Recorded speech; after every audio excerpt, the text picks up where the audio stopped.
brought to you by Nova शुद्ध घी।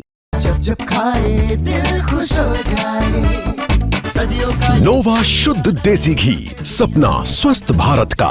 I love घी घी घी घी घी। क्या RJD में फिर से तेज प्रताप यादव की वापसी हो रही है? क्या तेज प्रताप यादव ने जो पार्टी बनाई अब उसे छोड़ फिर वो आरजेडी में यानी कि पार्टी और परिवार के साथ आ जाएंगे? ऐसा हम इसलिए कह रहे हैं क्योंकि आप अगर दो अलग अलग पोस्ट को देखेंगे, एक पोस्ट आरजेडी ने किया है और दूसरा पोस्ट तेज प्रताप यादव ने किया है। इन दोनों पोस्ट में लिखे गए कमेंट सेम ही, यानी कि जो कंटेंट लिखा गया है इस पोस्ट के जरिए वह बिल्कुल एक जैसा ही है।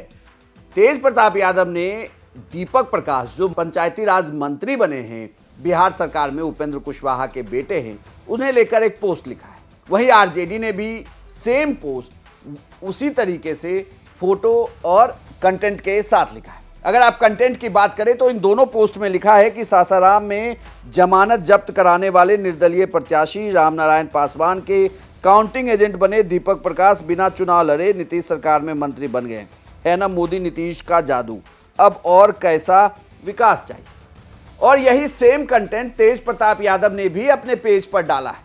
तो क्या ये माना जाए कि अब फिर से आरजेडी और तेज प्रताप यादव एक साथ दिखने वाले हैं, या आरजेडी में अब चुनाव के बाद तेज प्रताप यादव की वापसी होने वाली है? आपको बता दें कि चुनाव से पहले परिवार और पार्टी दोनों से अलग कर दिए गए थे तेज प्रताप यादव। तेज प्रताप यादव ने जनतांत्रिक जनता दल नाम से पार्टी बनाई, खुद महुआ से चुनाव लड़े, लेकिन वो चुनाव हार गए। उन्होंने अपने पार्टी के 43 उम्मीदवारों को भी चुनावी मैदान में उतारा, वो सब भी चुनाव हारे। अब तेज प्रताप यादव फिर से काफी एक्टिव हैं और जिस तरीके से वो पहले ब्लॉग बनाते थे फिर से ब्लॉग बना रहे हैं। लेकिन इस सबके बीच चर्चा दीपक प्रकाश की हो रही है। तो दीपक प्रकाश को लेकर आरजेडी ने जब पोस्ट डाला तो उसके ठीक बाद तेज प्रताप यादव ने भी पोस्ट डाला है, लेकिन दोनों में कोइंसिडेंस देखिए कि दोनों के कंटेंट सेम है।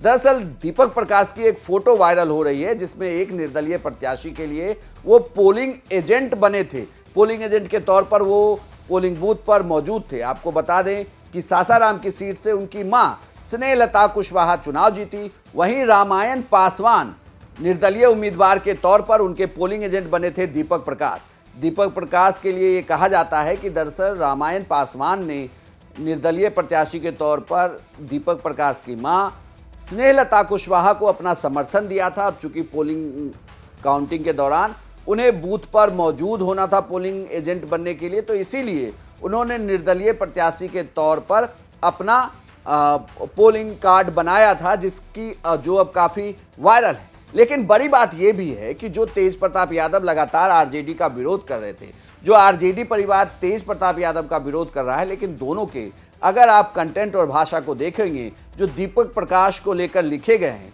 उसे देखकर तो यही लगता है कि अब फिर से एक साथ आ सकते। लेकिन ये महज कयास है, क्योंकि ये कहा जा रहा है कि बिहार में जिस तरीके से इस बार राजनीति हुई है और आरजेडी को भी बड़ा नुकसान हुआ है, तेज प्रताप यादव भी चुनाव हारे हैं और लालू परिवार में तो सब कुछ ऐसा बिखरा बिखरा सा नजर रहा है कि इन सबको समेट पाना और एक साथ लाना मुश्किल होगा। लेकिन क्या पता कि फिर से लालू परिवार एकजुट हो, क्योंकि अभी चुनाव में अब वक्त है। लोकसभा के चुनाव भी 4 साल के बाद होने हैं, विधानसभा चुनाव तो 5 साल के बाद होंगे। तो इस बीच क्या फिर से लालू परिवार एक साथ आएगा और अपनी ताकत दिखाते हुए विपक्ष की महत्वपूर्ण भूमिका निभाएगा? इस खबर पर आपकी क्या राय है, हमें कमेंट बॉक्स में लिखकर बताएं। और बिहार की तमाम खबरों के लिए आप देखते रहिए सिर्फ बिहार तक।